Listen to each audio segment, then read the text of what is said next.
Watch Dogs Legion tries to make one of the most immersive game worlds we have ever seen, but another delay should have stopped it from happening in 2020.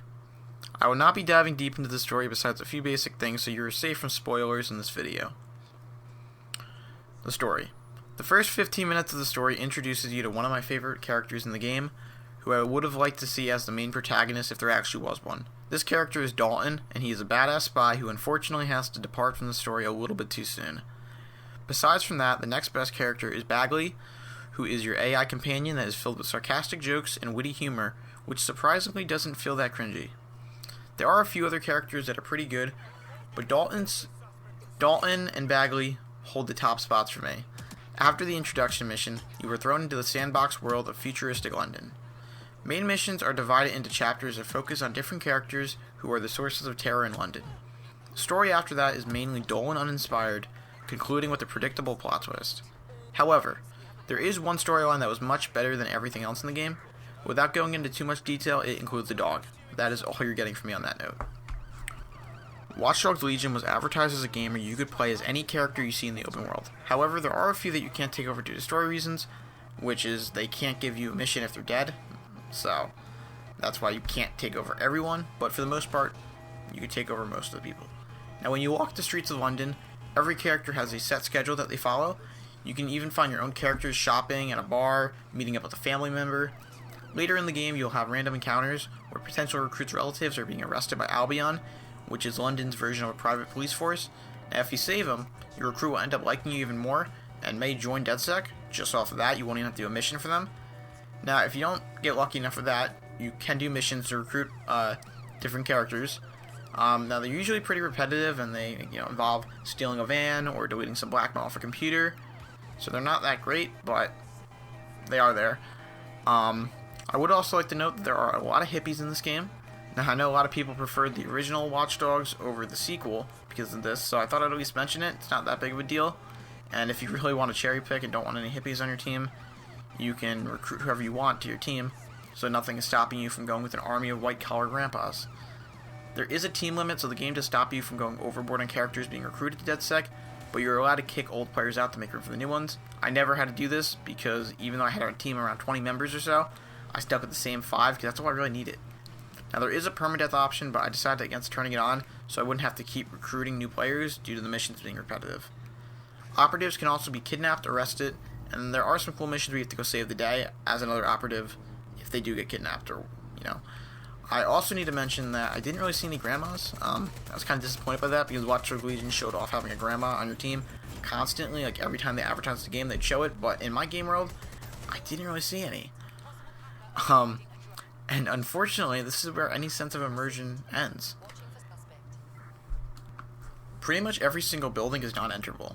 You'll see characters walk out of his doors, but behind them will just be a black invisible wall. The only buildings you can enter are mission-related, areas where enemies are at, or at a bar, or your own safe house. You can't even walk into clothing stores anymore. Your character literally changes on the street. Could you imagine walking through London and just seeing some dude drop his underwear on the sidewalk so he could try another pair on? And now, remember the characters who felt immersive having their own schedules and all that? Well, go talk to them and that immersion goes right out the window. Due to the crazy amount of characters that they would have to voice as a potential protagonist, Ubisoft decided to use an AI to modify the voices of every character. Since there are 9 million different character options, that would be a lot of money to voice them. So, majority of the voices sound terrible because the AI is not that good. Now, some of them do sound real, but a vast majority of them sound like a robot from the 90s. This is my main issue with Watch Dogs Legion. Ubisoft tried to be ambitious with the game and it hurt them. Obviously, doing this game without the AI would have been impossible, but some of these voices make certain recruits unplayable. Watch Dogs Legion also gives a ton of lore and sets up a nice backstory. The setting of London is amazing and portrays a future that really doesn't feel that far away.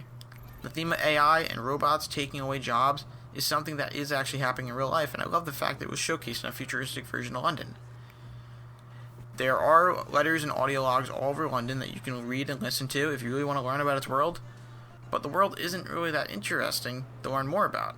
You don't care about any of the characters you go into war on because they're not that important to the story. The narrative isn't really there, unfortunately.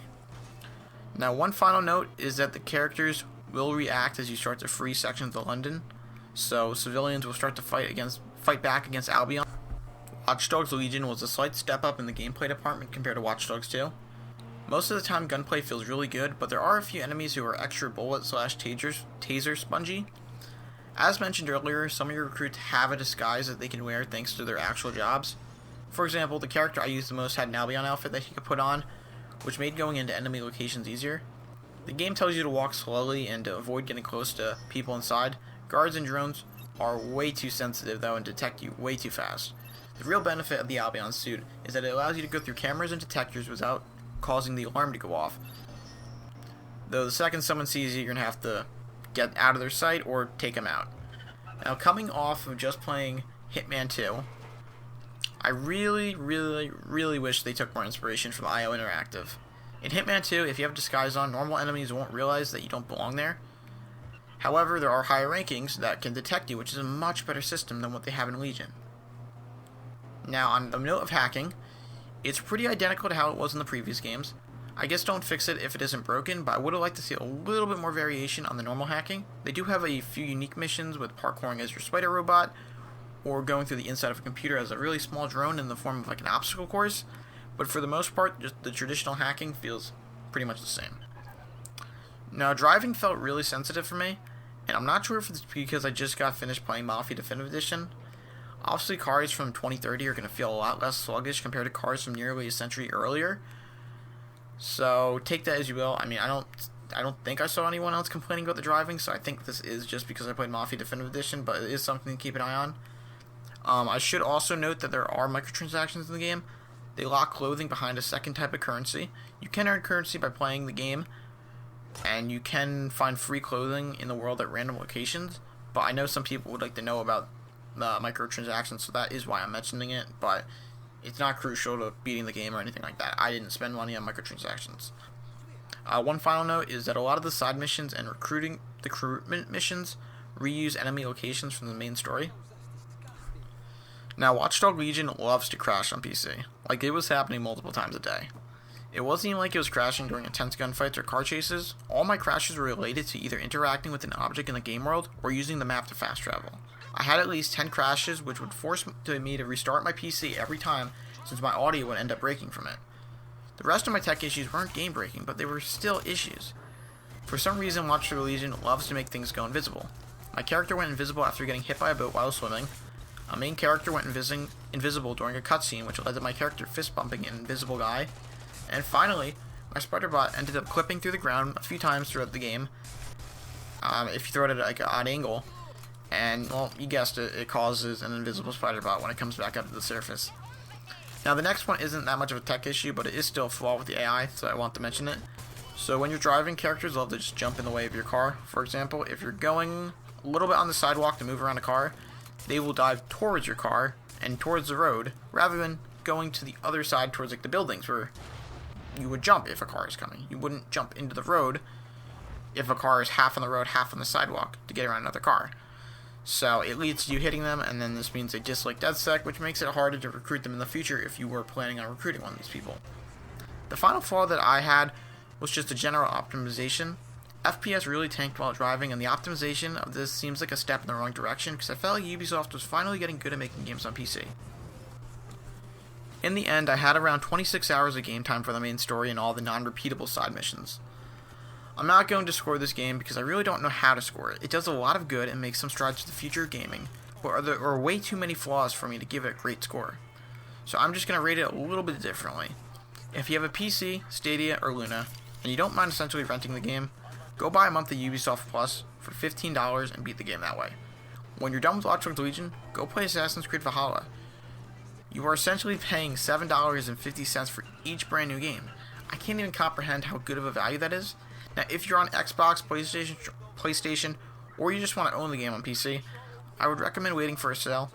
There are way too many good games coming out in the next few weeks to go rush and get this for its full price.